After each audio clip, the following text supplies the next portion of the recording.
ಸುಮಾರು ದಿನ ಕಟ್ಟಡ ಕಟ್ಟಡ ಆಗಿರೋದ್ರಿಂದ ತೆರವುಗೊಳಿಸೋದು ಅದು ಎಲ್ಲ ಓದಿಸಿತ್ತು ಅದೆಲ್ಲ ರೀತಿಯಾಗಿ ಡಬಲಿಸ್ ಮಾಡೋದು ಆಗೋದಿಲ್ಲ. ಆದರೆ ಈಗಿನ ಇದನ್ನ ಕಾಂಪೌಂಡು ಕ್ಯಾಶಪ್ ಆಗಿದೆ, ಅದನ್ನು ಎಲ್ಲ ಮುಂದುವರಿಸಿ ಕಾಮಗಾರಿಗಳಲ್ಲಿ ಮುಂದೆ ಹಾಕೊಡ್ಬೇಕು ಅಂತ ಕೇಳ್ಕೊತೀವಿ. ಅಂದರೆ ಒಂದು ವರ್ಷ ಆಯಿತು ಈ ಬಿಲ್ಡಿಂಗ್ ಈ ಸ್ಕೂಲ್ಗೆ ಯಾವುದೇ ರೀತಿ ಈ ಸಭೆಗೆ KMC ಅಧ್ಯಕ್ಷರಾದಂಥ ಮೀನಾಕ್ಷಿ ಅವರಿಗೆ ಸ್ವಾಗತಿಸುತ್ತಾ ಇದ್ದೇನೆ. ಅದೇ ರೀತಿ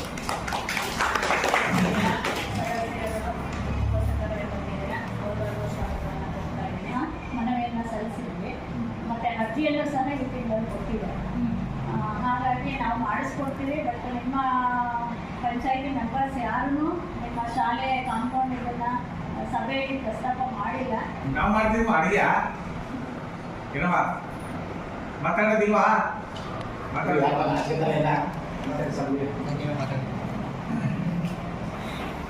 ನಮಸ್ಕಾರ ನಮ್ಮೆಲ್ಲ ಆತ್ಮೀಯ ಕನ್ನಡದ ಬಂಧುಗಳೇ ಹಾಗೂ ಈ ಶಾಲೆಯ ಮುಖ್ಯೋಪಾಧ್ಯಾಯರೇ ಹಾಗೂ STMC ಅಧ್ಯಕ್ಷರಾದಂಥ ಮೀನಾಕ್ಷಮ್ಮನವರೇ, ನಮ್ಮ ಗ್ರಾಮದ ಮುಖಂಡರುಗಳೇ ಹಾಗೂ ನಮ್ಮ ಬಳಗದ ಹಿರಿಯ ಸದಸ್ಯರಾದಂತಹ ಕಾಮತ್ ಸರ್ ಅವರು ಮತ್ತು ನಮ್ಮ ಬಳಗದ ಸದಸ್ಯರಾದಂಥ ಸೋಮು ಅವರು, ನಮ್ಮ ಬಳಗದ ಸದಸ್ಯರಾದಂಥ ಸಂಜುಗೌಡ ಅವರು, ನಮ್ಮ ಬಳಗದ ಕಾರ್ಯದರ್ಶಿಯಾದಂಥ ಮನೋಜ್ ಕುಮಾರ್ ಅವರು, ನಮ್ಮ ಬಳಗದ ಸದಸ್ಯರಾದಂಥ ನಂದಿಕೆರೆ ಬಸವಣ್ಣವರು, ನಮ್ಮ ಸ್ವಗ್ರಾಮದವರಾದಂಥ ಗಿರೀಶ್ ಅವರು ಸಹ ನಮ್ಮ ಬಳಗದ ಸದಸ್ಯರು. ನೀವೆಲ್ಲ ಬುದ್ಧಿವಂತರಾಗಬೇಕು. ನೀವೆಲ್ಲ ಆರ್ಥಿಕವಾಗಿ ಬಲಿಷ್ಠವಾಗಿ ಮುಂದೆ ಬಂದ್ರೆ ಮಾತ್ರ ಈ ನಾಡಿನ ಮುಂದಿನ ಮಕ್ಕಳ ಭವಿಷ್ಯಕ್ಕೋಸ್ಕರ. ಸಂಸಾರ ಹೇಗಿದೆಯೋ ಹಂಗೆ ಸಂಘಟನೆಗಳು, ಶಾಲೆಗಳು ಎಲ್ಲ ಹಾಗೆ. ಈಗ ನೋಡಿ, ಈಗ ನಿಮ್ಮ ಊರು ಗ್ರಾಮದ್ದು ಶಾಲೆ ಕಟ್ಟಡ ಕಾಂಪೌಂಡ್ ಹೊಡೆದಾಕ 1.5 ವರ್ಷ 2 ವರ್ಷ ಆಗಿದೆ. ಈಗ ಏನಾದ್ರು ಹೆಚ್ಚು ಕಮ್ಮಿ ಆದ್ರೆ ನಿಮ್ಮ ಮಕ್ಕಳಿಗೆ ಎಲ್ಲ ಸಮಸ್ಯೆಗಳಾಗೋದು. ಇದು ಯಾವ ಕ್ಷೇತ್ರ? ಇದು ಮಾನ್ಯ ಮುಖ್ಯಮಂತ್ರಿಗಳ ತವರು ಕ್ಷೇತ್ರ, ಮಾಜಿ ಶಾಸಕರ ಯತೀಂದ್ರ ಸಿದ್ದರಾಮಯ್ಯ ಕ್ಷೇತ್ರ, ಹಾಲಿ ಶಾಸಕರು ಆಗಿ 7ನೇ ಸಾರಿ ಮುಖ್ಯಮಂತ್ರಿ ಆಗಿರ್ತಕ್ಕಂಥ ಮುಖ್ಯಮಂತ್ರಿ ಸಿದ್ದರಾಮಯ್ಯ ಕ್ಷೇತ್ರದಲ್ಲಿ ಇವತ್ತು 1.5 ವರ್ಷ 2 ವರ್ಷ ಆಗಿದ್ರೆ ಒಂದು ಸ್ಕೂಲ್ ಕಾಂಪೌಂಡ್ ಕಟ್ಸಕ್ ಆಗಲಿಲ್ಲ ಅಂದ್ರೆ ನಮ್ಮ ಪರಿಸ್ಥಿತಿ ಯಾವ ಮಟ್ಟಕ್ಕಿದೆ? ಜನರ ಬೇಜವಾಬ್ದಾರಿತನ ನಮ್ಗೆ ಯಾಕೆ ಬೇರೆಯವ್ರ ಸುದ್ದಿ ಅಂತ ಇರೋದ್ರಿಂದ, ಪ್ರಶ್ನೆ ಮಾಡದಿರೋದ್ರಿಂದ ಇವತ್ತು ದಿನ ಪ್ರಶ್ನೆಗಳು ಉದ್ಭವ ಆಗ್ತಾ ಇದೆ. ನೀವೆಲ್ಲ ಪ್ರಾಮಾಣಿಕವಾಗಿ ದಕ್ಷತೆಯಿಂದ ಪ್ರಶ್ನೆ ಮಾಡಬೇಕು. ಯಾರೇ ಆಗಲಿ ನೀವು ಎದುರ್ಕೊಂಡು ಇವತ್ತು ಹಿಂಗೆ ಆಗಿರೋದು. ಏನಕ್ಕೆ ಎದುರ್ಕೊತೀರಿ? ಚುನಾವಣೆ ಸಂದರ್ಭದಲ್ಲಿ ಅವ್ರ ಚೇಳಗಳು ಇರ್ತಾರೆ, ರಾಜಕಾರಣಿಗಳ ಚೇಳಗಳು, ಅವ್ರು ಕೊಡೋದನ್ನೆಲ್ಲ ಸ್ವೀಕರಿಸ್ತಿದ್ದೀರಿ. ಅವ್ರು ಮೇಲ್ಬಿದ್ದು ಅವ್ರು ಕೊಡೋದು ನೀವೇನು ಕೊಡಿ ಅಂತ ಹೋಗಿರಲ್ಲ ಅವ್ರ ಹತ್ರ. ಅವತ್ತು ಅವ್ರು ಕೊಟ್ಟರನ್ನು ನೀವು ಸ್ವೀಕರಿಸಿ ನೀವು ಪ್ರಶ್ನೆ ಮಾಡಕ್ ಆಗ್ತಾ ಇಲ್ಲ. ರಾಜಕಾರಣಿಗಳೇ ನಮ್ಮನ್ನು ಕರೀರಿ ಕಾರ್ಯಕ್ರಮಗಳು ಬರ್ತೀವಿ ಅಂತಾರೆ.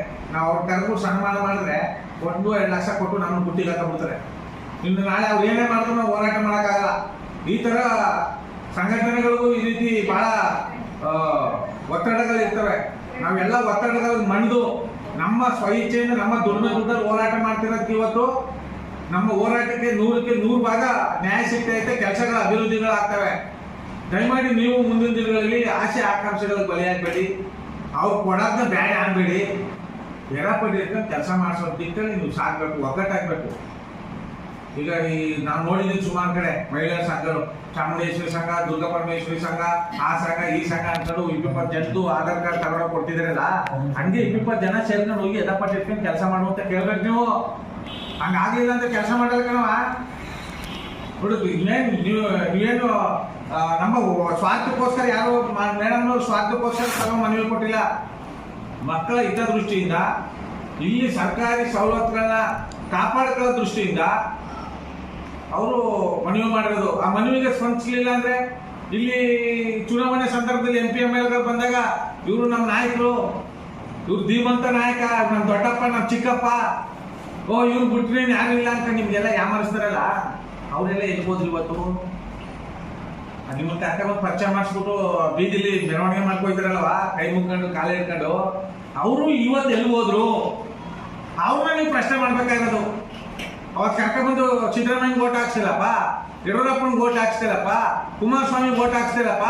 ಎಲ್ಲೇ ಸ್ಕೂಲ್ ಕಾಂಪೌಂಡ್ 1.5 ವರ್ಷ ಆಗದೆ ಕಿತ್ತಾಕಿ ಕೆಲಸ ಮಾಡಿಲ್ಲ ಅಂತ ಕೇಳೋ ಗಂಟ ನೀವು ಕೆಲಸ ಯಾರು ಮಾಡ್ಕೊಡಲ್ಲ.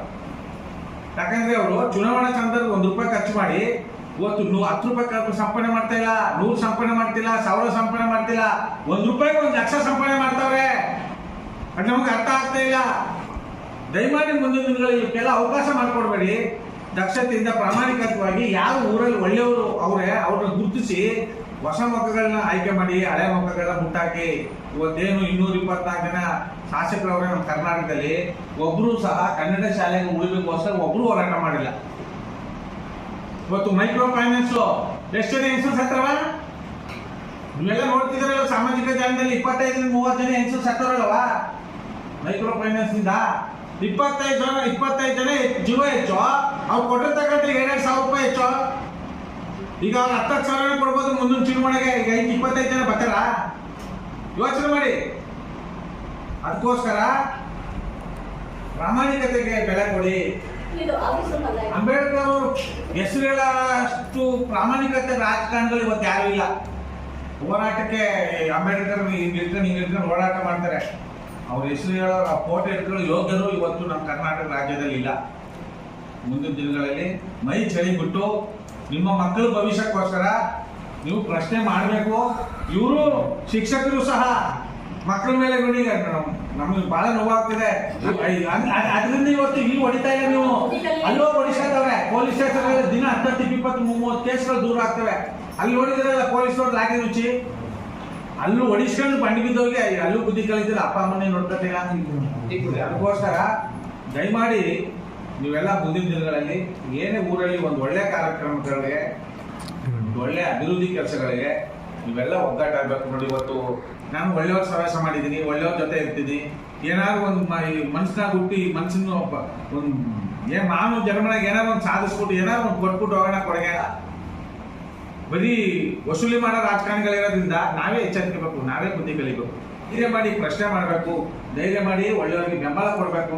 ಇವತ್ತು ನಿಮ್ಮ ಶಾಲೆಯ ಕಡೆ ಏನಾಗಿದೆ ಇವತ್ತೇ ನಾನು ಸಂಬಂಧಪಟ್ಟಂತ ರಾಜಕಾರಣಿಗಳ ಹತ್ರ, ಸಂಬಂಧಪಟ್ಟಂತ ಅಧಿಕಾರಿಗಳ ಹತ್ರ ಮಾತಾಡಿ ಅತಿ ಶೀಘ್ರದಲ್ಲಿ ಕೆಲಸ ಆಗೋ ದಿಕ್ಕಲ್ಲಿ ನಾವು ನಿಮ್ಮ ಜೊತೆಲಿ ಇರ್ತೀವಿ. ನಿಮ್ಮ ಯಾರು ಅದ್ರ ಪ್ರಸ್ತಾಪ ಮಾಡಲಿಲ್ಲ ಅಂತ ಹೆಚ್ಚಾಗಿ ಆಯ್ಕೆ ಮಾಡ್ಕೊಂಡಿದ್ದೀರಿ. ನೋಡಿ ಇರೋದು ಈ ಊರ್ಲಿ ಗ್ರಾಮ ಪಂಚಾಯತ್ ಸದಸ್ಯರುಗಳೇ 3 ಜನ. ನಮ್ಮ ಊರ್ಲಿ ಕಾಂಪೌಂಡ್ ಹೊಡೆದೋಗಿದೆ ಅಂತ ಒಬ್ರಿಗೂ ಎಲ್ಲೇ ಅವರು ದುಡ್ಡು ಖರ್ಚು ಮಾಡ್ಬಿಡ್ತಾನೆ ಆಯ್ಕೆ ಆಗಿರೋದು. ಅವರು ಅಲ್ಲಿ ಗಂಟು ನೋಡ್ತಾವ್ರೆ. ಅದರಿಂದ ಮುಂದಿನ ದಿನಗಳಲ್ಲಿ ಬಹಳ ಎಚ್ಚೆತ್ಕೊಂಡು ಬಹಳ ಈ ನಾಡಿನ ಸಂಪತ್ತು ಉಳಿಸೋದಿಕ್ಕಲ್ಲಿ ನಮ್ಮ ಮಕ್ಕಳನ್ನ ಉತ್ತಮವಾದಂಥ ನಾಯಕರು ಮಾಡೋದಿಕ್ಕಲ್ಲಿ ನೀವೆಲ್ಲ ಸಾಕ್ಬೇಕು ಅಂತ ನನ್ನ ಮಾತನ್ನ ಹೇಳ್ತಾ ನನ್ನ ಮಾತನ್ನ ಸಮರ್ಪಿಸ್ತೀನಿ. ಸರ್ಕಾರಿ ಶಾಲೆಯ ಏನು ಕಾಂಪೌಂಡ್ ಹೊಡೆದಾಕಿದ್ದಾರೆ ಇನ್ನೂ ಉತ್ತಮವಾದಂಥ ಗುಣಮಟ್ಟದಲ್ಲಿ ಕಟ್ಟಿ ನಿಮಗೆ ನಮ್ಮ ಶಿಕ್ಷಕರ ಸುಭದ್ರಿ ವಹಿಸೋ ತನಕ ನಾವು ಬಿಡಲ್ಲ. ಅವ್ರನ್ನ ಮುಂದಿನ ದಿನಗಳಲ್ಲಿ ಒಳ್ಳೆ ಉತ್ತಮವಾದಂಥ ಆಯ್ಕೆ ಮಾಡ್ಕೋಬೇಕು. ನೀವು ಜಾತಿ ನೋಡ್ತಾ ಇದ್ರಿ, ಪಕ್ಷ ನೋಡ್ತಾ ಇದ್ರಿ, ಆಸೆ ನೋಡಿ ಬಲಿ ಆಗ್ತಾ ಇದ್ರಿ. ಇವು 3 ಬಿಟ್ಟು ಮುಂದಿನ ಭವಿಷ್ಯಕ್ಕೆ ನೀವು ಧೈರ್ಯ ಮಾಡಿ ಒಂದು ಒಳ್ಳೆ ಪ್ರಾಮಾಣಿಕ ಜನನಾಯಕರನ್ನ ಆಯ್ಕೆ ಮಾಡ್ಕೋಬೇಕು ಅಂತ ಹೇಳ್ತಾ ನಾನು ಮಾತನ್ನು ಸಮರ್ಪಿಸ್ತೀನಿ. ಜೈ ಕನ್ನಡಾಂಬೆ, ಜೈ ಕನ್ನಡ.